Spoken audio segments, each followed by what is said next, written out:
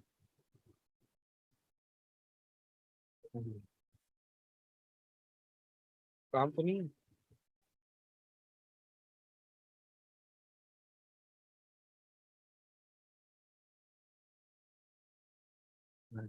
ٹھیک ہے جی. یہاں پہ ومن جو یہ تواغیت ہیں والدلیل قولہ تعالی، اور اللہ تعالیٰ کا یہ فرمان لا اکراہ فی الدین، یعنی جو بات کی ہم نے اس کی دلیل کیا ہے، لا اکراہ فی الدین، کہ دین میں کوئی زور زبردستی نہیں ہے. قد تبین الرشد من الغی، بلا شبہ رشد واضح ہو چکا ہے غی سے، یعنی ہدایت جو ہے وہ ضلالت سے واضح ہو چکی ہے.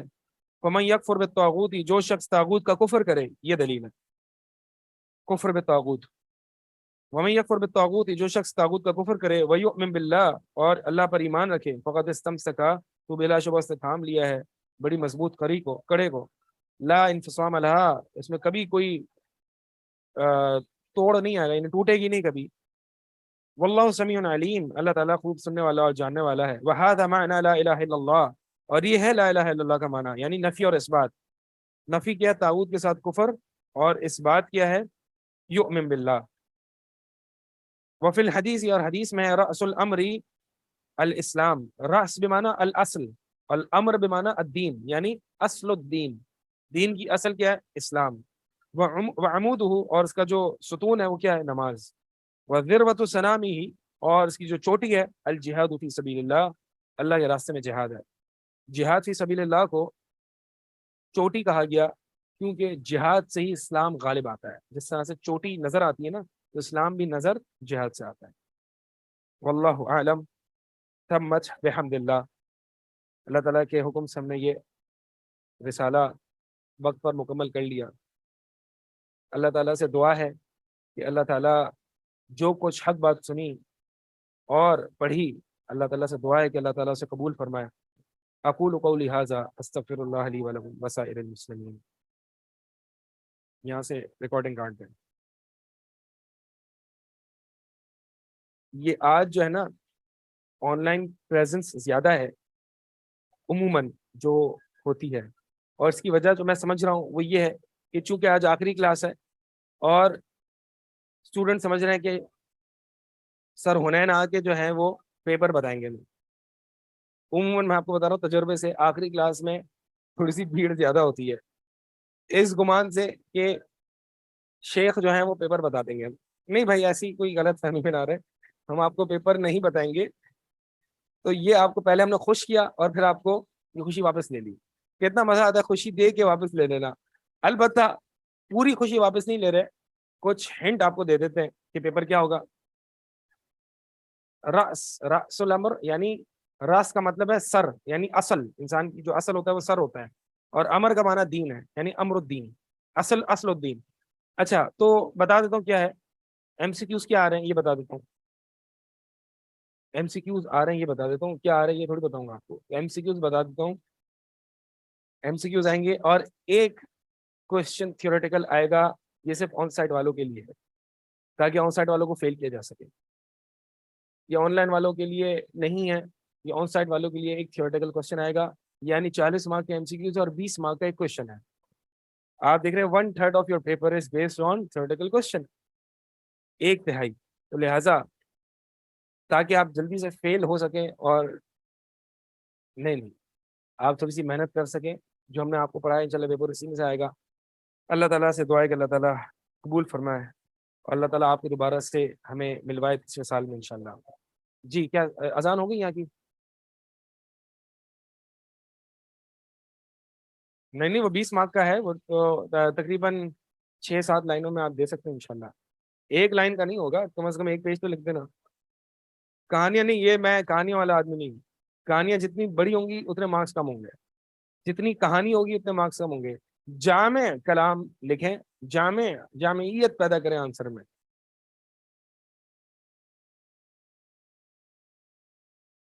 جی جی بالکل، جو میں نے آپ کو بتایا وہ پورا لکھنا ہے. ٹھیک ہے. سبحانک اللہ. I pray that all the Muslims will benefit from this work, and that it will be a source of blessings in both worlds for Bruj instructors, Olim online team and volunteers who participated in it in any way. Amin. السلام علیکم ورحمۃ اللہ وبرکاتہ. الحمدللہ وحدہ والصلاۃ والسلام علی من لا نبی بعدہ. اچھا میری طرف سے بہت بہت معذرت. میں نے آپ سے کمٹ کیا تھا کہ میں ریویژن کرواؤں گا, اور کچھ لوگوں نے تو کہا بھی ہے کہ آپ نے کہا تھا جنوری میں پڑھائی کر کے آپ فروری میں ریویژن کرائیں گے. قدر اللہ آپ کے استاد کو کچھ چیزیں پڑھانی تھیں تو انہوں نے اور ان کو ہم منع کر نہیں سکتے. تو دوسرا یہ کہ آپ لوگ کا قرآن کا سلیبس مکمل نہیں ہوا, تو میری خواہش تھی کہ آپ لوگ اس سلیبس کو مکمل کر لیں, وہ زیادہ اچھی بات ہے. کیونکہ ہم ایک بار سلیبس کا مسئلہ مکمل کر چکے ہیں, اس لیے اس میں ہم تھوڑا سا کمپرومائز کر سکتے ہیں. لیکن چونکہ میں نے کہا تھا, اس لیے میری طرف سے آفر اوپن ہے. کل ایک ہمارے پاس پاسبلٹی ہے, اگر کل آپ لوگ آنا چاہ رہے ہو کل ٹائم نکال سکتے ہیں. ادروائز آپ کا جو ایگزامس کے بیچ میں گیپس ہیں, ٹھیک ہے, اس میں اگر آپ آنا چاہ رہے ہو تو آپ مجھے بتا دیے گا. وہ جو بھی آپ لوگ پہلے ڈیسائڈ کیجیے گا, بس کم تھوڑا سا مطلب آپس میں فیصلہ کر کے مجھے بتا دیجیے گا کہ آپ لوگ آنا چاہ رہے ہیں. اگر آن کیمپس کلاس ہوگی تو آن لائن بھی جائے گی, اگر آن کیمپس نہیں ہوگی تو آن لائن بھی نہیں جائے گی. ٹھیک ہے بھائی, آپ لوگوں کے کاندھوں پہ جو ہے وہ ہے. آن لائن نہیں ہوگی نا, میں بتاتا ہوں نا. آن کیمپس ہوگی تو آن لائن ہوگی. ایک آپشن ہے کل کا تھرسڈے, اور پھر اس کے بعد آپ کا پیپر ایک منڈے کو پیپر ہے, پھر میرا پیپر وینسڈے اور پھر فرائیڈے کو ہے. تو اگر آپ چاہیں تو ٹیوزڈے کو ایک ہم کر لیں گے, اور آپ چاہیں تو پھر تھرسڈے کو ایک کر لیں گے. اور اس کے علاوہ بھی امید ہے کہ آپ لوگ انشاءاللہ کوئی بھی سوال ہو آپ میسج کر دیں, کوئی مسئلے کی بات نہیں ہے. ایگزام والے دن بھی, ایگزام سے پہلے جو بھی کرنا ہے ایگزام سے, ایگزام کے ایک بار ٹائم شروع ہو گیا اس کے بعد میں نہیں جانتا آپ کو. جی بالکل اچھا ٹھیک ہے. جو آن لائن اس کی کلاس کی ٹائمنگ یہ آپ لوگوں نے بتانا ہے. میں یہاں پہ انشاءاللہ عصر کے بعد کل میری کلاس عصر تک 5:30 بجے تک میری ایک کلاس ہے. اس کے بعد سے جب آپ بولیں, لیکن آپ لوگوں نے کنفرم کر کے مجھے بتانا ہے کہ کتنے لوگ آ رہے ہیں. اگر آپ آپس میں کوآرڈینیٹ کر لیں تو زیادہ اچھا ہے, تاکہ میں کم از کم جو روم وغیرہ ارینج کرانے ہیں, کیونکہ کلاسز کے بعد یہاں کی سیٹنگ تھوڑی ڈفرینٹ ہو جاتی ہیں, تو مجھے ان کو پہلے سے بتانا پڑے گا کتنے لوگوں کا ارینجمنٹ ہمیں چاہیے. ٹھیک ہے, تو آپ لوگ مجھے جیسے آپ لوگ جس کو اگر پہلے آپ لوگوں نے کچھ کو پہلے آنا ہے کچھ کو بعد میں آنا ہے تو اس طرح کر لیں. مجھے ایک اسٹارٹ ٹائم اور ایک اینڈ ٹائم دے دیں تاکہ میں اپنی باقی کمٹمنٹ اس حساب سے مینیج کروں. ٹھیک ہے جناب, یہ کل کا ہوا, پھر ٹیوزڈے کا ہوا, اور پھر نیکسٹ تھرسڈے کا ہوا. ٹھیک ہے, ان تینوں دن کا جس دن بھی آپ چاہیں بتا دیجیے گا. ابھی انشاءاللہ آپ کو پڑھانے کے آ جائیں گے, کوشش کریں گے انشاءاللہ اس کو ختم کریں. دونوں جس کا آپ چاہیں, جس کا آپ میرا کمٹمنٹ میری طرف سے پورا نہیں ہو سکا تو اب ہزارہ تو بھرنا پڑے گا. اوکے جناب, انشاءاللہ جزاکم اللہ خیر. کیا سب آئے گا سب, جب اگر ٹاپک میں کوئی بات نہیں انشاءاللہ پھر بات کریں. ٹھیک ہے جناب, جزاکم اللہ خیر. یہ ایک اسٹوڈنٹ کا میسج آیا ہے کہ وہ کھڑے میں ویٹ کریں گا. ایک اسٹوڈنٹ کا میسج آیا کہ ان کی والدہ کی وفات ہو گئی ہے. آپ سب ان کے لیے دعا کر لیں, اللہ تعالیٰ ان کو جنت الفردوس میں اعلیٰ مقام عطا کرے, اور اللہ آپ سب کو جو ہے وہ صبر عطا کرے. جزاکم اللہ خیر. السلام علیکم.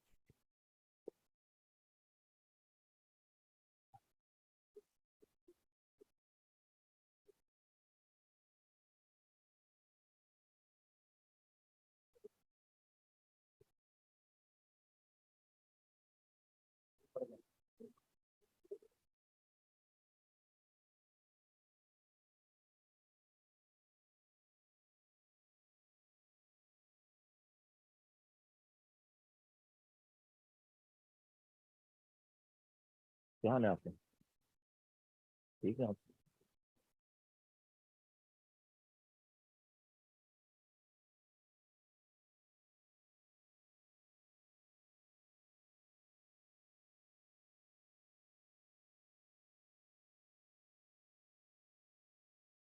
لکھا ہے کہ my mom pass away this Saturday, can you please make.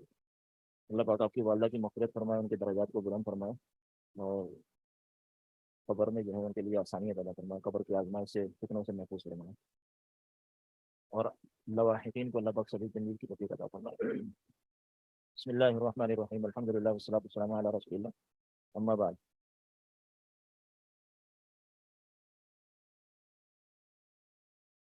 آیت نمبر 90.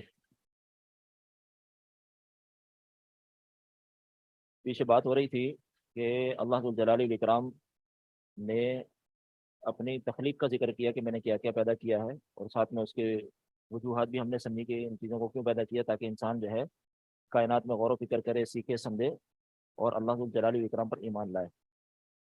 اور اس کے ساتھ ہی کفار اور مشرکین کی ایک کیفیت کو بھی بیان کیا گیا کہ وہ اللہ کی وحی کا مذاق اڑاتے ہیں, اور انبیاء کرام کی باتوں کو اپنا کہتے تھے کہ جی یہ پرانی باتیں ہیں, افسانے ہیں, اساطیر الاولین ہیں, پچھلے لوگوں کی پچھلے قصے کہانیاں ہیں, ٹھیک ہے نا, جو یا کہ ہمیں سناتا ہے, اور جو ہے نا کیا کہتے ہیں اس کو اپنا چودھری بننا چاہتا ہے وغیرہ وغیرہ، اس طرح کی چیزیں کہہ کر کے وہ انکار کر دیا کرتے تھے. تو اللہ ذو الجلال والاکرام نے ان کے سامنے کچھ سوالات رکھوائے کہ پیغمبر علیہ الصلوۃ والسلام آپ ان سے پوچھیے کہ زمین و آسمان کا مالک کون ہے، زمین کے اندر جو کچھ اگتا ہے کون اگاتا ہے، بادشاہی کس کے پاس ہے. ان تمام سوالوں کے جواب میں ان کا ایک ہی جواب کہ اللہ ذو الجلال والاکرام ہی پیدا کرتا ہے، اللہ ذو الجلال والاکرام ہی ان سب چیزوں کا مالک ہے، اللہ ذو الجلال والاکرام ہی ہر چیز کا بادشاہ ہے اور ہر چیز کی بادشاہت اس کے ہاتھ میں ہے. ٹھیک ہے. تو پھر اس کے بعد فرمایا کہ بل اتیناہم بالحق وانہم لکاذبون. ٹھیک ہے. یعنی ان چیزوں کو جاننے اور پہچاننے کے باوجود بھی یہ حق کا انکار کرتے ہیں. کیوں؟ بل اتیناہم بالحق، ہم نے ان کو دیا حق، وانہم لکاذبون، لیکن یہ لوگ جھوٹ بولتے ہیں. یہ لوگ جھوٹ بولتے ہیں. جھوٹ کیا ہے؟ متخذ اللہ من ولد، اللہ نے کسی کو اپنی اولاد نہیں بنایا. یہ ان کا جھوٹ تھا. یہ ان کا جھوٹ تھا کہ جی وہ جیسے کہ عیسائی کہتے تھے کہ جی عیسیٰ علیہ السلام اللہ کے بیٹے ہیں، نعوذ باللہ. یہود کہتے ہیں کہ جی عزیر اللہ کے بیٹے ہیں. ٹھیک ہے. مشرکین کہتے ہیں جی فرشتے اللہ کی بیٹیاں ہیں. ٹھیک ہے. چلو انہوں نے تو بیٹا کہا، تم نے تو بیٹیاں بنا ڈالا. ٹھیک ہے. وہ بھی اتنی ساری. ٹھیک ہے. خیر. تو فرمایا کہ یہ جھوٹ ہے ان کا، لکاذبون، یہ جھوٹ بولتے ہیں. متخذ اللہ من ولد، اللہ نے کسی کو اپنی اولاد نہیں بنایا. وما کان معہ من الہ، نہ ہی اس کے ساتھ کوئی اور معبود بھی ہے. ٹھیک ہے. نہ اس نے کسی کو اپنی اولاد بنایا ہے، نہ ہی اس کے ساتھ اس کا مددگار کوئی اور الہ ہے. ٹھیک ہے. اذن، اگر ہوتا ایسا، لذهب كل الہ، تو ہر الہ، ہر معبود لے چلتا بما خلق، جو اس نے پیدا کیا. اور دنیا میں یہی ہوتا نا، بیٹھے ہوئے کلاس میں ہم آپس میں اختلاف ہو گیا. ٹھیک ہے. ایک پارٹی لیڈر تھا، دوسرے نے اس کے مقابلے میں مخالف اپنا بغاوت کا اعلان کر دیا، اس نے اپنی پارٹی بنا لی. اب 10 افراد میں سے 10 افراد، جو 9 افراد اس شخص کے ساتھ تھے، 9 افراد جو ہیں وہ تقسیم ہو گئے. 4 ایک طرف ہو گئے، 4 ایک طرف ہو گئے. ٹھیک ہے. تو کیا ہوتا ہے؟ دوسرا والا برداشت کرتا ہے؟ نہیں. وہ یہاں سے لے کر اپنا اور ٹھکانہ ڈھونڈنے کے لیے چل پڑتا ہے. یہاں پر بھی یہی فرمایا کہ اگر کوئی اور الہ ہوتا تو اللہ ذو الجلال والاکرام کے مقابلے میں تو وہ اپنی اپنی پیدا کردہ مخلوقات کو لے کر چل پڑتا اور لے جاتا ان کو سب کو. اذا لذهب كل الہ بما خلق ولعلى بعضهم على بعض.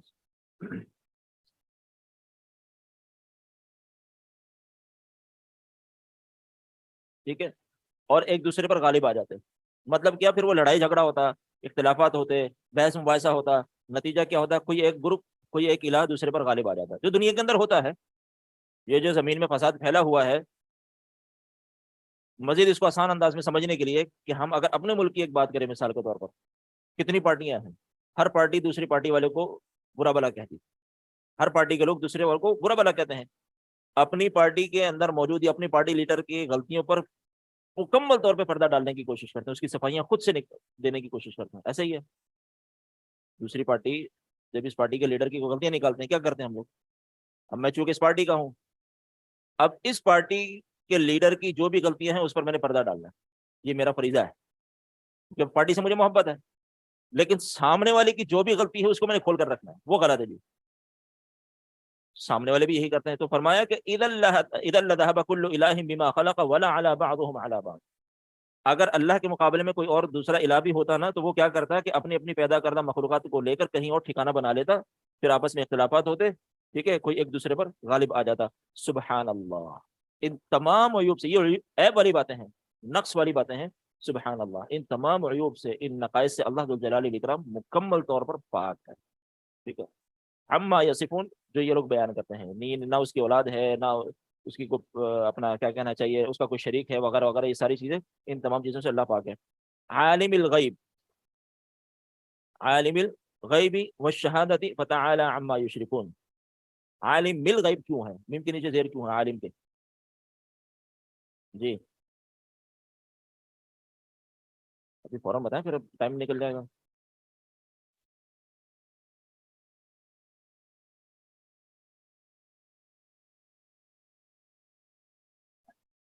کس کو ملانے کے لیے؟ وہ تو ال کو ملانے کے لیے زیر لگائیں گے.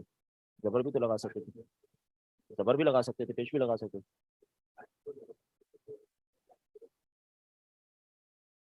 یہ کون سا اصول ہے؟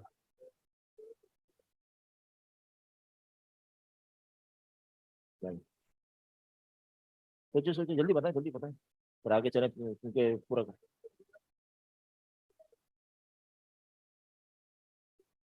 جی آواز کم ہے، اچھا ابھی جلدی بتائیں، کون بتائے گا؟ تو ہماری نانی کہا کرتی تھی انشاءاللہ، جس نے کہا نہیں مولویوں کی انشاءاللہ جان چھڑانے والی، کہہ دیا اب کام پورا نہیں ہوتا. جی عالم الغیب والشہادۃ فتعالی عما یشرکون. ارے حضرت اتنا آسان سا ہے، سبحان اللہ عالم الغیب والشہادۃ فتعالی عما یشرکون وعما یصفون. جی یہ لفظ اللہ کی صفت ہے. جی صفت ہے نا، دیکھیں سبحانہ مضاف، لفظ اللہ مضاف الیہ، ٹھیک ہے، لفظ اللہ مجرور کیوں ہے؟ مضاف الیہ ہونے کی وجہ سے.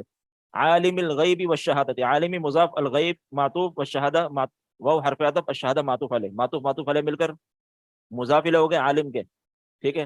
عالم مضاف اپنے مضاف الیہ سے مل کر صفت ٹھہری لفظ اللہ، ٹھیک ہے. سبحان اللہ عما یصفون عالم الغیب والشہادۃ فتعالی عما یشرکون. اللہ پاک ہے ہر اس چیز سے جو یہ بیان کرتے ہیں، جو یہ صفات بیان کرتے ہیں. کون؟ اللہ. عالم الغیب والشہادہ، جو غیب اور شہادہ یعنی حاضر، شہادہ کا مطلب موجود، جو نظر آ رہی ہے چیز، اور غیب جو چیز نظر نہیں آ رہی، ہر چیز کا جاننے والا ہے. فتعالی بلند ہے، عما ہر اس چیز سے، یشرکون جنہیں یہ شریک ٹھہراتے ہیں اللہ کا. قل کہہ دیجئے، ربی اے میرے رب، اما ترینی ما یوعدون ربی فلا تجعلنی فی القوم الظالمین.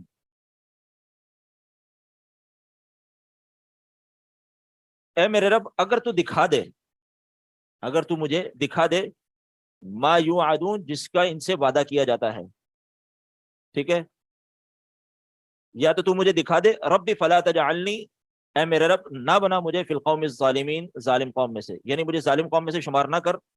ایک منٹ. وَإِنَّا عَلَىٰ أَن نُّرِيَكَ مَا نَعِدُهُمْ لَقَادِرُونَ.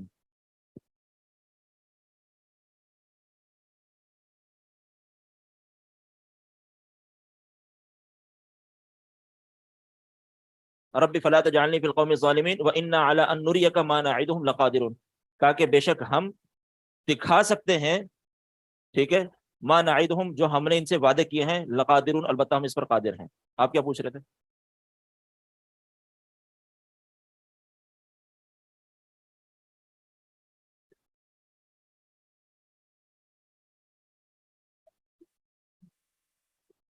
عذاب، ہاں.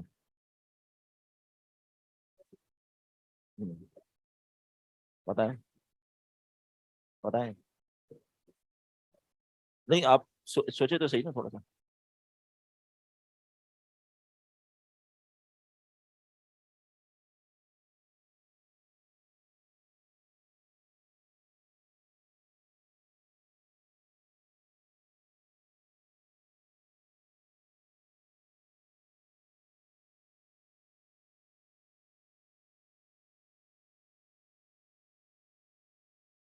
ان کا آپس میں جوڑ یہ ہے ان دونوں آیتوں کا کہ اے میرے رب اگر تو اس عذاب کو دکھا دے مجھے، اگر تو اس عذاب کو جس کا یہ وعدہ کیا جاتے ہیں دکھا دے مجھے، تو اس وقت مجھے ظالموں میں سے نہ کرنا.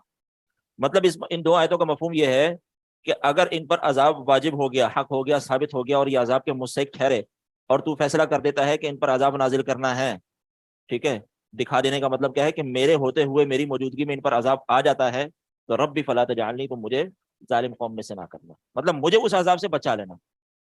اگر تو دکھا دے مجھے عذاب تو مجھے اس ظالم قوم میں سے نہ کرنا، مطلب کیا کہ اس عذاب سے مجھے بچا لینا. وَإِنَّا عَلَىٰ أَن نُّرِيَكَ مَا نَعِدُهُمْ لَقَادِرُونَ. ہم اس بات پر قادر ہیں کہ ہم انہیں دکھائیں جس کا ہم ان سے وعدہ کرتے ہیں، ٹھیک ہے. ادفع باللتی ہی احسن السیئۃ، مطلب اللہ نے کہا کہ بھی ہم دکھا سکتے ہیں، اس کا مطلب یہ ہے کہ اللہ نے دکھانا نہیں ہے، اس نے ایک وقت مقررہ تک اس چیز کو روک کے رکھا ہے، اور ان کے لیے ابھی وقت ہے اور مہلت ہے، مہلت دے رکھی ہے اللہ نے. جب یہ مہلت ختم ہو جائے گی تو عذاب بھی آ جائے گا. اب عذاب کس صورت میں آئے گا؟ جیسے مشرکین مکہ کے ساتھ سلوک ہوا بدر کے موقع پہ کہ جتنے سرداران قریش تھے سب کے سب قتل کر دیے گئے، جتنے باغی اور متکبر تکبر کرتے تھے ان سب کو قتل کر دیا گیا. ادفع باللتی ہی احسن السیئۃ نحن اعلم بما یصفون. فرمایا دور کرو باللتی ہی احسن السیئۃ، برائی کو اچھائی سے، برائی کو اچھائی سے دور کرو. مطلب کہ برائی کا جو کو دور کرنا ہے، ختم کرنا ہے، تو اس کا بہترین علاج کیا ہے؟ برائی برائی سے ختم نہیں ہوتی، برائی اچھائی سے ختم ہوتی ہے، برائی اچھائی سے ختم ہوتی ہے۔ تو ادفع باللتی ہی احسن السیئہ، مقابلہ کرنا ہے برائی کا تو اچھائی کے ذریعے سے مقابلہ کرو، ٹھیک ہے؟ نحن اعلم بما یصفون، ہم جانتے ہیں جو یہ لوگ بیان کرتے ہیں، یعنی یہ لوگ جو کہہ رہے ہیں، جو یہ سوچتے ہیں، جو آپ کے ساتھ سلوک کر رہے ہیں، ان ساری باتوں کو، ان ساری چیزوں کو ہم جانتے ہیں اچھی طریقے سے۔ لہذا آپ جو ہے آپ اپنے کام، اپنی ذمہ داری کو نبھاتے رہیں، آپ ان کی برائی کی طرف راغب ہو کر یا ان کی برائی کو برائی کے ذریعے سے دور کرنے کی کوشش نہ کریں۔ آپ کی ذمہ داری ہے حق پہنچانا، آپ حق پہنچاتے رہیں، سمجھانا سمجھاتے رہیں، ٹھیک ہے؟ اچھے انداز سے ان کے ساتھ پیش آنا آپ کرتے رہیں، ٹھیک ہے؟ یہ تکلیف دیتے ہیں تو اس پر آپ نے صبر کرنا ہے۔ تو ادفع باللتی ہی احسن السیئہ نحن اعلم بما یصفون، آپ دور کیجئے برائی کو اچھائی سے، نحن اعلم بما یصفون، ہم جانتے ہیں جو یہ لوگ بیان کرتے ہیں، کہتے ہیں۔ وقل، اور کہہ دیجئے، ربی، اے میرے رب، اعوذ بک، میں پناہ مانگتا ہوں، من ہمزات الشیاطین، ہمزات کہتے ہیں وسوسوں کو، ہمزات کہتے ہیں وسوسوں کو، اے میرے رب میں تجھ سے پناہ مانگتا ہوں تیری۔ یہ اللہ کس کو کہہ رہا ہے؟ نبی علیہ الصلوۃ والسلام کو، یہ کتاب ہے نبی علیہ الصلوۃ والسلام کو، نبی علیہ الصلوۃ والسلام کے ذریعے سے کتاب ہے ہمیں، یعنی گویا کہ پیغمبر علیہ الصلوۃ والسلام کے دل میں وسوسے یقیناً آتے ہوں گے، انسان تھے، ٹھیک ہے نا؟ شیطان گمراہ کرنے کی کوشش کرتا ہے، وہ چھوڑتا کسی کو نہیں ہے۔ یہ الگ میٹر ہے کہ انبیاء کرام کو اللہ ذوالجلال والاکرام نے شیطان کے وسوسے سے اور شیطان کی شرارتوں سے محفوظ رکھا ہوا ہوتا ہے، لیکن اس کے باوجود بحیثیت انسان دل میں بات آتی ہے، تو اس پر بھی اللہ ذوالجلال والاکرام ہمیشہ تسلی دیتا ہے۔ تو یہاں پر بھی وہی بات کہ آپ یوں کہیے، اور یہ آپ علیہ السلام کو حکم ہے اور ہمارے لیے تعلیم ہے کہ جب ایک پیغمبر جو اللہ کی حفاظت میں ہے، اسے اللہ ذوالجلال والاکرام حکم دے رہا ہے کہ تم مزید سے مزید تر اللہ سے اپنی حفاظت مانگو، تو پھر ایک عام انسان کے لیے اللہ سے حفاظت مانگنا کتنا ضروری ہے، کتنا زیادہ ضروری ہے۔ جو مفہوم استغفار میں ہے کہ آپ علیہ السلام نے فرمایا کہ میں دن میں 70 مرتبہ سے زیادہ استغفار کرتا ہوں، نبی علیہ السلام کو کیا ضرورت ہے؟ نبی علیہ السلام کو کیا ضرورت ہے؟ آپ علیہ السلام تہجد کی نماز میں کھڑے ہیں، 8 سپارے ایک جو ہے تہجد کی نماز میں پڑھ جاتے ہیں، ایسا ہی ہے نا؟ 8 سپارے آپ علیہ السلام پڑھ جائیں، ایسا نہیں ہے؟ روایت آتی ہے کہ آپ نے سورہ بقرہ شروع کی، پھر سورہ جو ہے مائدہ شروع کی، پھر آپ طریقے سے وہ پوری تفصیل، کہنے کا مقصد یہ ساری چیزیں کیوں ہیں؟ عائشہ رضی اللہ تعالیٰ عنہ نے سوال کیا نا ایک دن کہ آپ اتنی بڑی لمبی لمبی عبادات کرتے ہیں کہ آپ کے پاؤں سوج جاتے تھے کھڑے کھڑے، تو آپ کو کیا ضرورت ہے؟ آپ نے فرمایا کہ افلا اکون عبدا شکورا، کیا تم نہیں چاہتی کہ میں شکر گزار بندہ بنوں؟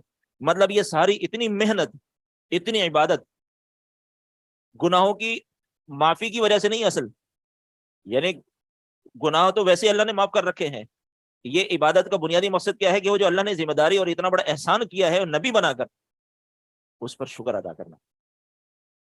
تو جب ایک نبی شکر ادا کرنے کے لیے اتنی عبادت کرتا ہے تو ہمیں تو گناہوں کی معافی بھی چاہیے، شکر کے ساتھ ساتھ ہمیں تو گناہوں کی معافی بھی چاہیے، ٹھیک ہے؟ تو افلا اکون عبدا شکورا، جی۔ وقل رب اعوذ بک من همزات الشیاطین، کہہ دیجئے اے میرے رب مجھے پناہ میں لے لے اپنے، میں تیری پناہ میں آتا ہوں شیطان کے وسوسوں سے، واعوذ بک رب ان یحضرون، اور میں پناہ میں آتا ہوں کہ وہ میرے پاس آ جائے۔ کون؟ شیطان۔ جنات اور شیاطین انسان کے پاس آتے بھی ہیں، ڈراتے بھی ہیں، وسوسے بھی ڈالتے ہیں، بہت کچھ کرتے ہیں، تنگ کرتے ہیں، پریشان کرتے ہیں۔ تو فرمایا کہ میں تیری پناہ میں آتا ہوں ان کے وسوسوں سے، میں تیری پناہ میں آتا ہوں کہ وہ حاضر ہو جائے، ٹھیک ہے؟ حتی اذا جاء احدهم الموت قال رب ارجعون، یہاں تک بات ہوگی آپ علیہ السلام کو اللہ نے دعا بتائی کہ شیاطین کے وسوسوں سے اور شیاطین کے شر سے بچنے کا کیا طریقہ ہے؟ رب کی پناہ پکڑو، اور یہ بہترین دعا ہے دعاؤں میں شیاطین سے بچنے کے لیے۔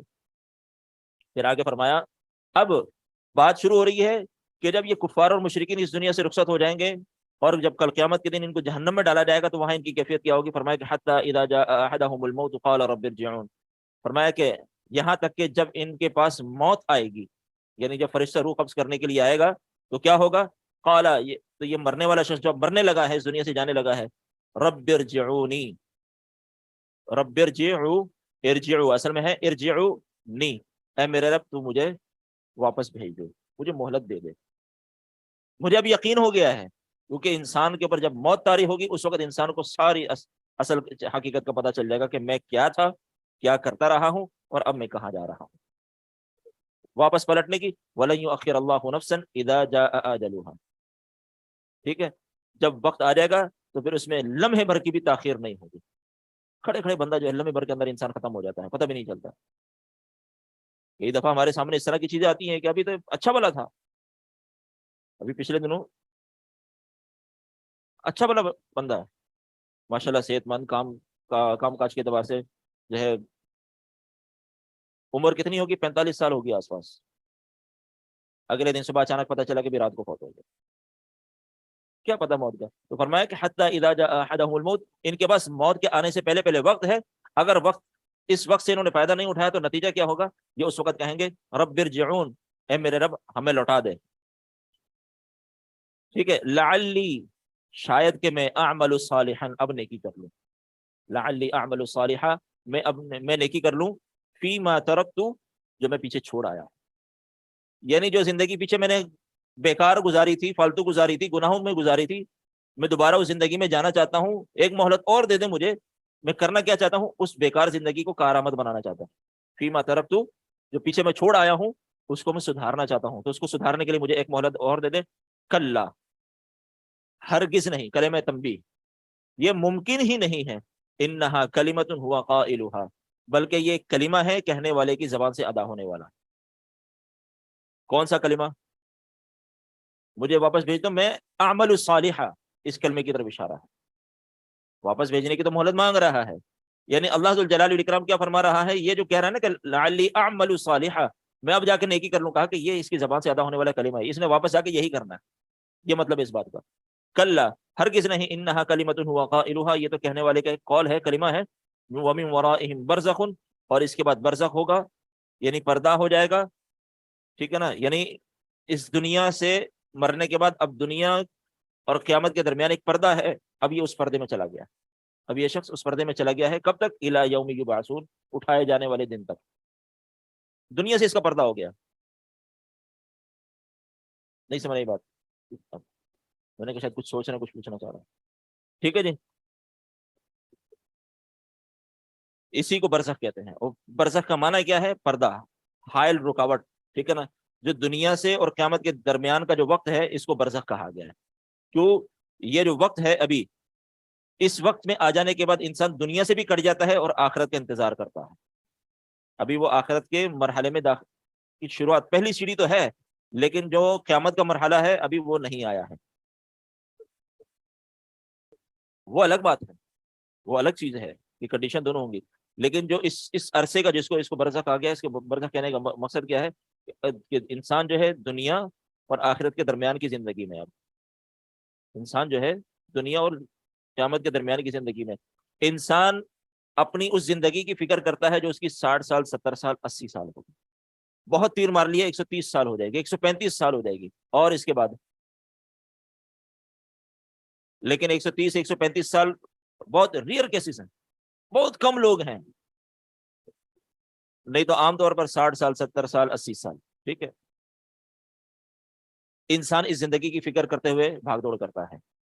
لیکن سیدنا ابو بکر صدیق رضی اللہ تعالیٰ عنہ کی وفات ہوئی، کتنی عمر تھی؟ قبر میں مدفون ہوئے کتنا ٹائم ہو گیا؟ 1400 سال. تو زندگی کون سی بڑی ہوئی؟ اور یہ کب ختم ہوگی یہ بھی پتہ نہیں. ٹھیک ہے نا، تو فرمایا کہ وَمِن وَرَائِهِمْ بَرْزَخٌ، اس کے بعد ایک برزخ ہے، الی یوم یبعثون، تا قیامت، یعنی دوبارہ اٹھائے جانے تک یہ برزخ کی زندگی میں رہیں گے. جو دنیا کی زندگی اور قیامت کی زندگی کے درمیان کا عرصہ، اس کو برزخ کہا گیا. ٹھیک ہے جی، اللہ ذو الجلال والاکرام ہم سب کی اصلاح کرے. اور یہ جو ہمارے جو ہے نا سیدنا عثمان رضی اللہ عنہ کے بارے میں آتا ہے نا، کہ جب بھی قبر کو دیکھتے تھے تو اتنا روتے تھے کہ آنسو سے جو نا داڑھی تر ہو جاتی تھی، اتنا روتے تھے. پوچھنے والے پوچھتے تھے، حالانکہ بشارتیں، جنت کی بشارتیں، سب کچھ، اس کے باوجود بھی پوچھنے والے نے پوچھا تو کہنے لگے کہ آپ علیہ السلام نے فرمایا یہ قبر جو ہے قیامت کی سیڑھیوں میں سے پہلی سیڑھی ہے، منازل میں سے پہلی منزل ہے. جو یہاں کامیاب ہو گیا امید ہے کہ آگے بھی کامیاب ہو جائے گا، جو یہاں ناکام ہو گیا اس کے لیے خطرہ ہے، پھر یہ خطرے کی گھنٹی ہے. تو اس لیے مجھے یہ قبر کو دیکھ کے رونا آ جاتا ہے. مطلب آخرت کا ذکر ہوتا ہے اس پہ رونا آتا ہے، اس پہ اتنا نہیں آتا جتنا قبر کو دیکھ کر آتا ہے. مطلب انسان اگر یہاں چلا گیا، یہاں کامیاب ہو گیا، پھر وہ شخص مطمئن ہے. پھر آگے کی زندگی حساب و کتاب میں امید ہے کہ آسانیاں اور دیگر معاملات ہو جائیں گے. ٹھیک ہے جی. الی یوم یبعثون فاذا نفخ فی الصور، جب پھونکا جائے گا سور میں، فلا انصاب بینہم، تو نسبتیں تعلقات ختم ہو جائیں گے. یومئذ، اس دن یعنی جس دن سور پھونکا جائے گا، ولا یتساءلون، اور ایک دوسرے سے نہیں پوچھیں گے کیا تم کون ہو، تم کس برادری سے تعلق رکھتے ہو، تمہاری برادری ایسی ہے، تمہارا خاندان ایسا ہے، میں تو فلانے خاندان سے ہوں، سب ختم. جی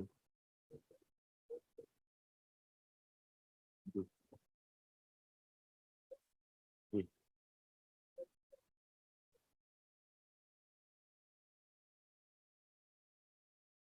غفلت،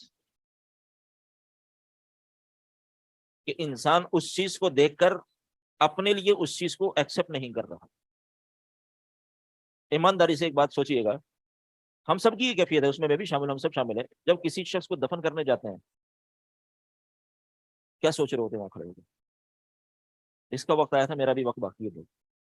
یہ خیال کبھی آیا نہیں آیا؟ کبھی آیا نہیں آیا؟ اس کا وقت تھا، آ گیا، میں تو، میری تو بھی زندگی پڑی ہے. یہ جو چیز ہے نا، غیر ضروری آس، بلا وجہ کی امید، یہ بھی انسان کو غافل کرتی ہے. اور جب انسان غفلت کی زندگی کی طرف آتا ہے نا، تو پھر وہ کیا سوچتا ہے، یار میرا وقت پڑا ہے، کوئی نہیں، تھوڑا سا جھوٹ بول لوں، کوئی مسئلہ نہیں، بعد میں معافی مانگ لوں گا. یہ جو غفلت ہے نا انسان کی، یہ غفلت سب سے بڑی جو ہے وہ قبیح چیز ہے انسان کی. جو پیچھے بھی ذکر کیا نا کہ یہ جو ہے غفلت کی زندگی بسر کر رہے ہیں. اس غفلت کی وجہ سے یہ گناہ بھی کرتے ہیں، اس غفلت کی وجہ سے یہ دیگر جرائم بھی کرتے ہیں، کہ مجھے کس نے پوچھنا ہے، مجھے کس نے دیکھنا ہے، میں ہی ہوں. ٹھیک ہے نا. تو واللہ لمبی امید ہے. آپ علیہ الصلوۃ والسلام نے ایک دن ایک لائن کھینچی، ٹھیک ہے، اور بیچ میں ایک ایسی لائن کھینچی. یہ انسان کی خواہشات ہیں اور یہ موت ہے. انسان سوچتا ہے موت سے آگے، انسان سوچتا ہے موت سے آگے، میں نے یہ بھی کرنا ہے، میں نے یہ بھی کرنا ہے، میں نے یہ بھی کرنا ہے، میں نے یہ بھی کرنا ہے، میں نے یہ بھی کرنا ہے. لیکن آخر ہوتا کیا ہے کہ وہ اس موت کا شکار ہو جاتا ہے جس کو وہ بھولا بیٹھا ہوتا ہے. آپ نے فرمایا نا، آپ علیہ السلام نے، کہ ہاں اکثر الذکر ہادم اللذات، اکثر الذکر ہادم اللذات. آپ نے فرمایا کہ کثرت سے یاد کیا کرو اس چیز کو جو تمہاری لذتوں کو ختم کر دے، خواہشات کا قلع کما کرے. وہ کیا ہے؟ الموت. موت کو سوچا کرو. جب موت کو سوچو گے تو وہ جو بلا وجہ کی خواہشات ہیں نا، وہ پھر کم ہونا شروع ہو جائیں گے خود بخود. دنیا کی حیثیت کم ہونا شروع ہو جائے گی. جب موت کو میں یاد نہیں کروں گا، اب کیا ہے، اتنی خوبصورت قبر بنی ہوئی نظر آ رہی ہے، تو میں کیا سوچتا ہوں، کاش کہ میری بھی ایسی قبر ہوگی. جو قبر کے اندر ہے اس کی فکر نہیں ہے. اور جو لواحقین ہیں، اللہ تعالیٰ ہم سب کو سمجھ دے، وہ بھی کس کو سنوارنے کی کوشش کرتے ہیں مرنے کے بعد، مرنے والے کو دفن کرنے کے بعد؟ قبر خوبصورت سے خوبصورت ہونی چاہیے. ایک دن میری چھوٹی ہمشیرہ کے سسر کا انتقال ہوا، تو یہ میوا شاہ قبرستان ہے، کون سا، ناظم آباد کی سائڈ پہ، محمد شاہ قبرستان، محمد شاہ قبرستان. میں زندگی میں پہلی دفعہ گیا اور میں حیران و پریشان. پتا چلا بہت پرانا قبرستان ہے، بڑے بڑے مزار اس کے اندر، بڑے بڑے مزار اس کے اندر، اور اتنا بڑا کہ اس میں بس اندر تک چلی گئی. خیر تدفین کے لیے وہ مصروف تھے، تو ہم سائڈ میں کھڑے تھے، تو ایک سامنے تقریباً یوں سمجھ لیں کہ 6 فٹ اونچی قبر تھی. وہ اسٹیپ بائی اسٹیپ کر کے نا وہ سنگ مرمر لگا دیتے ہیں، ٹھیک ہے، اور بیچ میں جو ہے وہ پھول پودے وغیرہ، اور سامنے تختی لگی ہوئی. ایسے میرا دھیان اس طرف گیا، وہ صاحب جو ہیں کسی صاحب پر غصہ کر رہے تھے کہ تم نے میری ناک کٹوا دی میرے خاندان والے کے سامنے. جب میں نے شعر لکھوایا تو تم نے شعر غلط لکھ دیا. شعر میں بھول گیا ہوں، شعر بھی بتا رہے تھے کہ شعر تم نے غلط لکھ دیا، اس میں یہ غلطی کر دی. اللہ کے بندو، اس مرنے والے کے ساتھ، اچھا یہ ہم کیوں کرتے ہیں؟ یہ ہم اس لیے کرتے ہیں کہ ہمیں مرنے والے کے ساتھ ایک لگاؤ ہوتا ہے، تو ہم اس کی قبر کو خوبصورت بنانے کی کوشش کرتے ہیں دلی لگاؤ کی وجہ سے. لیکن اصل بات سوچنے کی یہ ہے کہ اس کے ساتھ جو میرا دلی لگاؤ تھا، اس کا اگر میں اس کا اظہار کرنا چاہتا ہوں، تو قبر کی خوبصورتی کی بجائے میں وہ کام کیوں نہ کروں جو قبر کے اندر اس کو کام دے. اوپر قبر کو خوبصورت بنانے سے کیا ہوگا؟ قبر کو اونچا کرنا جائز ناجائز ابھی علیحدہ میٹر ہے. میں اس کے جواز پر بھی اگر ہم آ جاتے ہیں کہ جی ٹھیک ہے جی جائز ہے، خوبصورت بنا دو، کیا فائدہ اس کو؟ مرنے والے کو کیا فائدہ؟ کوئی فائدہ نہیں ہے. مرنے والے کو پر تو کوئی فائدہ نہیں ہے. مرنے والے کو فائدہ کب ہوگا؟ آپ علیہ الصلوۃ والسلام کے فرمان کے مطابق اذا مات الانسان انقطع عنہ عمله الا من ثلاث، جب انسان اس دنیا سے رخصت ہوتا ہے تو جو عمل کے جو سلسلہ تھا اس کا جو اجر و ثواب ملنا تھا بند ہو گیا، وہ اکاؤنٹ کلوز ہو گیا اجر و ثواب والا۔ 3 صورتیں ہیں جس میں اس مرنے والے کو مرنے کے بعد بھی ثواب مل سکتا ہے، ان 3 صورتوں کے علاوہ چوتھی کوئی صورت نہیں۔ کیا کیا ہے؟ علم پھیلایا ہوا ہو، اس کے علم سے لوگ فائدہ اٹھا رہے ہیں، تو جب تک اس کے علم سے فائدہ اٹھایا جاتا رہے گا اس کو اس کا اجر ملتا رہے گا۔ صدقہ جاریہ، کوئی ایسا صدقہ کر کے کہ جس سے لوگ مستقل فائدہ اٹھا رہے ہیں، جس سے لوگ مستقل فائدہ اٹھا رہے ہیں، مستفید ہو رہے ہیں، وہ صدقہ جاریہ ہے۔ جب تک وہ چیز موجود ہے اور لوگ فائدہ اٹھا رہے ہیں اجر ملتا رہے گا اس کو۔ تیسری چیز نیک اولاد، یدعو لہو، جو اس کے لیے دعا کرے، صرف نیک اولاد نہیں، دعا بھی کرے، یعنی نیک اولاد ہو اور وہ اپنے والدین کے لیے دعا بھی کرے، نیک اولاد کی دعا اپنے والدین کے کام آئے گی۔ بعض حدیث میں یہ بھی آتا ہے نا کہ آپ صلی اللہ علیہ وسلم نے فرمایا کہ ایک شخص قبر میں مدفون ہے، ہمارا رہ نہ جائے یار، اور عذاب ہو رہا ہے اس کو، ایک دم عذاب ختم ہو جائے گا اور اس کے ساتھ جو ہے جنت کا بستر، جنت کا لباس، یہ ساری چیزیں اس کو جنت کی نعمتیں میسر آ جائیں گی، وہ ایک دم حیران و پریشان ہوگا کہ تم اپنی نیک اولاد چھوڑ کے آئے تھے، اس نے تمہارے لیے دعا مانگی تھی تو ہم نے اس کی دعا کو قبول کر لیا ہے تمہارے حق میں، ٹھیک ہے نا۔ بہرحال بات بہت دور چلی گئی۔ فَإِذَا نُفِخَ فِي الصُّورِ فَلَا أَنْسَابَ بَيْنَهُمْ يَوْمَئِذٍ وَلَا يَتَسَاءَلُونَ، فرمایا کہ اس دن جب سور پھونکا جائے گا تو کوئی حسب و نسب نہیں رہے گا، کوئی رشتہ داری، کوئی تعلق نہیں رہے گا ان لوگوں کے درمیان اس دن، کل قیامت کے دن، سور پھونکے جانے والے دن۔ وَلَا يَتَسَاءَلُونَ، ایک دوسرے سے پوچھیں گے۔ بات کیا ہے؟ فَمَنْ ثَقُلَتْ مَوَازِينُهُ، جس کا میزان بھاری ہو گیا، فَأُولَٰئِكَ هُمُ الْمُفْلِحُونَ، تو وہی کامیاب ہے، یعنی جس کی نیکیاں میزان میں بھاری پڑ گئیں وہ شخص کامیاب ہے۔ وَمَنْ خَفَّتْ مَوَازِينُهُ، اور جس کا میزان ہلکا ہو گیا، یعنی جس کی نیکیاں ہلکی رہ گئی اور گناہ بھاری ہو گئے، فَأُولَٰئِكَ الَّذِينَ خَسِرُوا أَنفُسَهُمْ، تو یہ وہ لوگ ہیں جنہوں نے اپنے آپ کو نقصان میں ڈال دیا۔ فی جہنم خالدون، جنہوں نے اپنے آپ کو نقصان میں ڈالا یہ ہمیشہ ہمیشہ کے لیے جہنم میں جائیں گے۔ تلفح وجوہہم النار،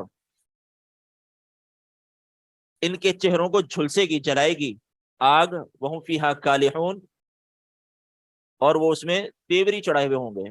مثلا اس عذاب کی شدت کی وجہ سے چہرے کے آثار جو ہے نا تبدیل ہوئے وہ ہوں گے، جب تکلیف کی شدت ہوتی ہے چہرے کے تاثرات بدلتے ہیں نا، تو وہ مراد ہے، تیوری چڑھائے ہوئے ہوں گے، یعنی چہرے کے جو آثار ہیں وہ تبدیل ہونا شروع ہو جائیں گے۔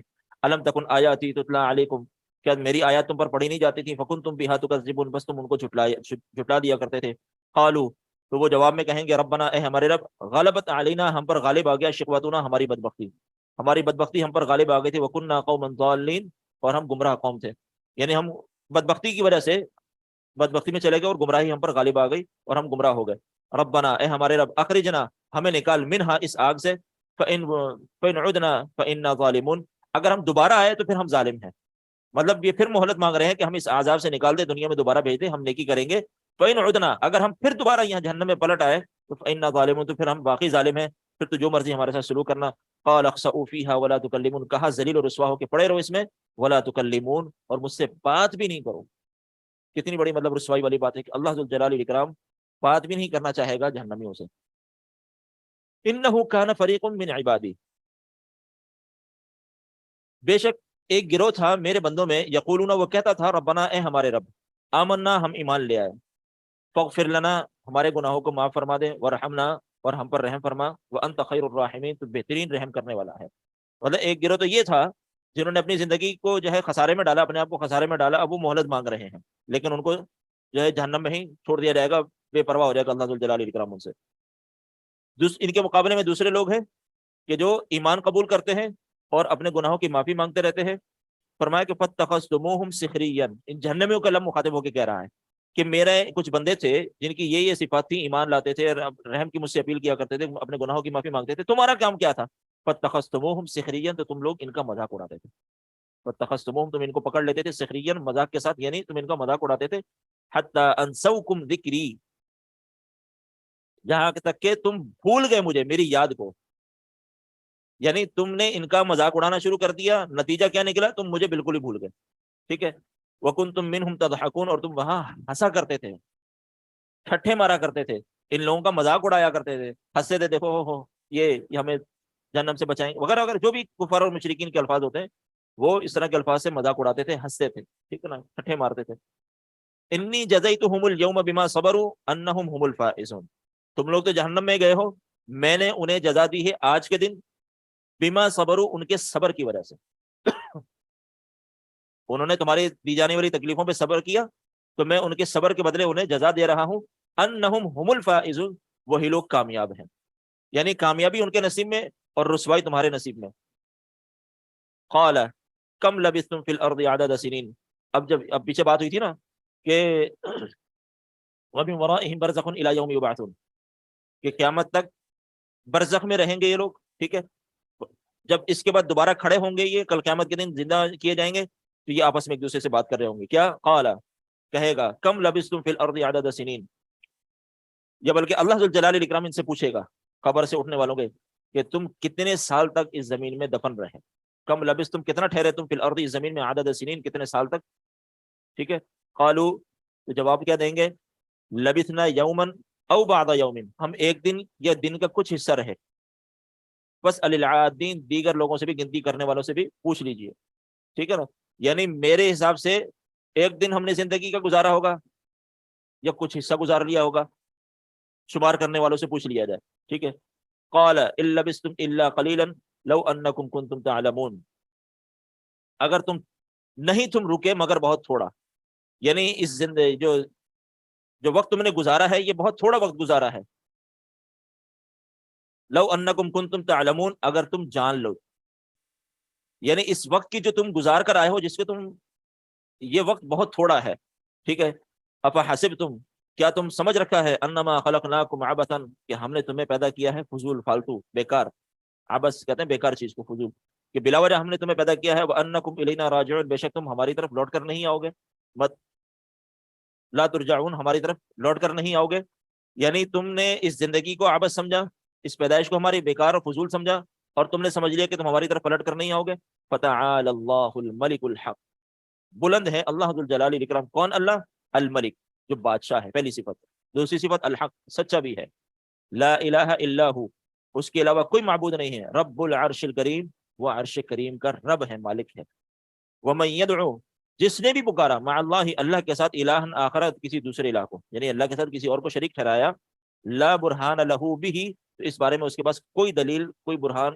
کوئی سلطان نہیں ہے، فانما حسابہ عند ربہ ایسے لوگوں کا حساب اللہ کے ذمہ ہے، اللہ جو لوگ شرک کرتے ہیں اللہ کے ساتھ دوسروں کو شریک ٹھہراتے ہیں ان کے پاس دلیل تو کوئی نہیں ہے، آپ نے ان کو سمجھایا یا اہل ایمان ان کو سمجھاتے ہیں یہ باز نہیں آتے ہیں، مزید سے مزید تر اس پر مصر ہوتے چلے جاتے ہیں اور شرک اور بدعات میں اور کفر میں بڑھتے چلے جاتے ہیں، تو پھر آپ کو پریشان ہونے کی ضرورت نہیں ہے، فإنما حسابہ عند ربی ان کا حساب ان کے رب کے پاس ہے، یعنی اللہ ذو الجلال والاکرام ان کا حساب لے گا، انہ لا یفلح الکافرون، ایک بات ذہن نشین کر لیجئے کہ کافر لوگ کبھی بھی کامیاب نہیں ہوں گے، کافر کبھی بھی کامیاب نہیں ہو سکتے، دنیا کی زندگی کتنی اچھی اس نے کامیابی کے ساتھ گزاری ہو، سکسیسفل لائف گزاری ہو اس نے دنیا کی نظر میں، لیکن حقیقت میں وہ اللہ کے ہاں ناکام ہے، حقیقت میں اللہ کے ہاں، کیونکہ جب آخرت میں فمن زحزح عن النار وادخل الجنہ فقد فاز، کہ جسے جہنم سے بچا لیا گیا اور جنت میں داخل کر دیا گیا، حقیقت میں یہ شخص کامیاب ہے، ٹھیک ہے، وقل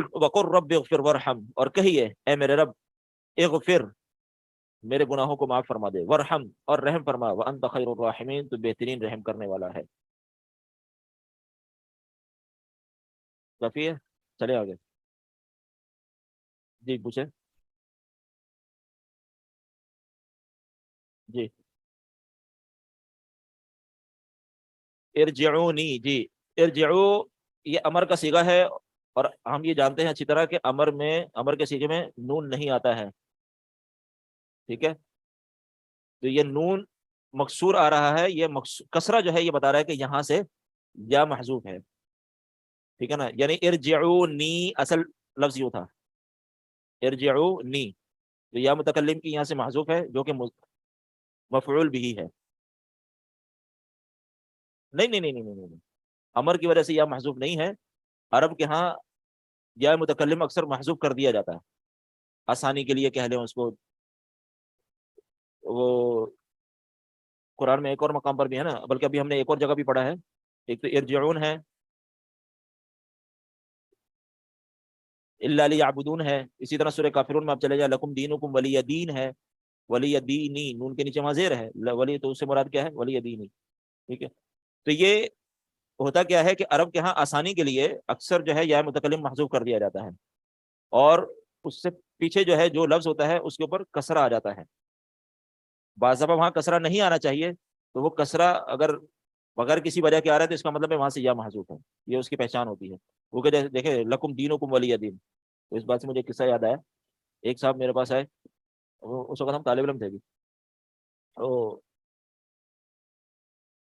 کہنے لگے یار آپ ذرا قرآن کھولیں. میں نے کھول لیا، سورہ کافرون کھول لی، پوری سورت کا ترجمہ کروایا. تو میں نے آخر میں کہا کہ لکم دینکم ولی دین، تمہارے لیے تمہارا دین اور میرے لیے میرا دین.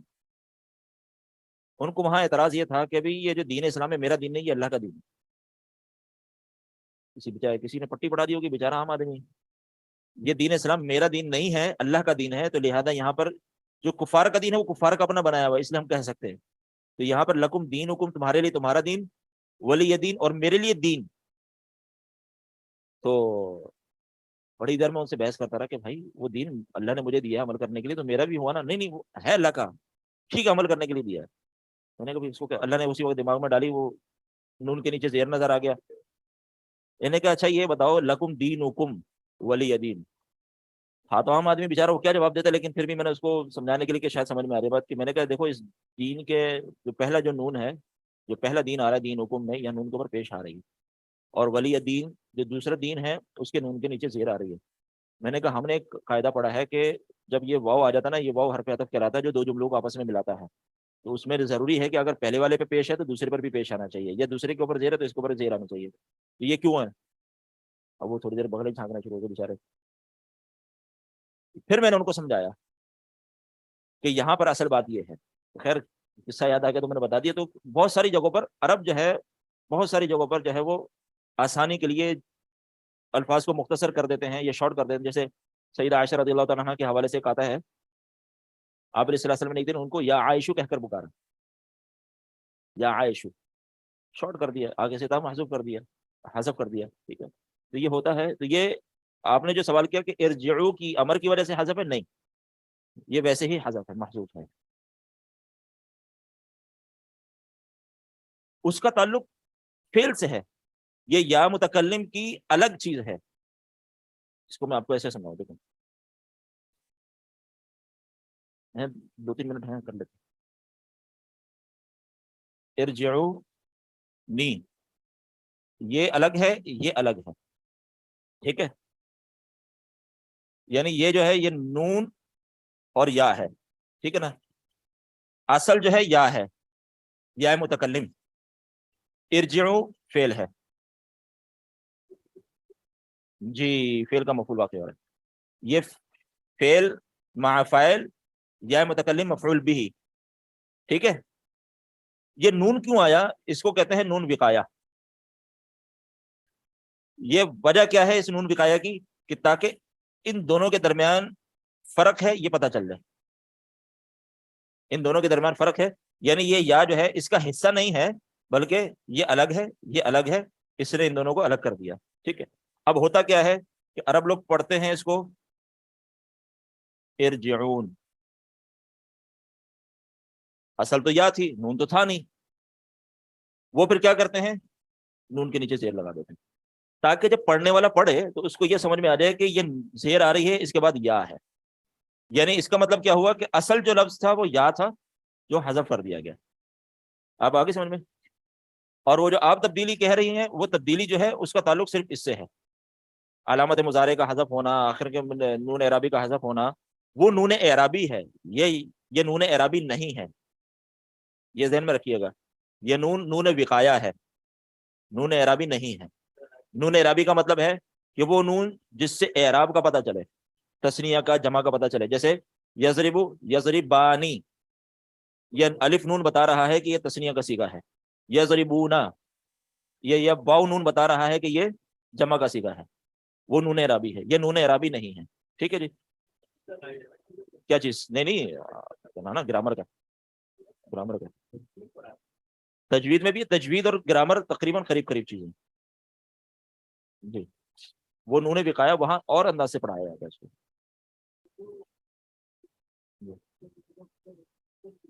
ہاں یضربو ہوگا، وہ جو نون گر رہے ہیں وہ نون اعرابی کا ہے، وہ نہیں کے اندر بھی نون گرے گا، وہ نون اعرابی. جی کس نے باندھا ہوا آپ کو؟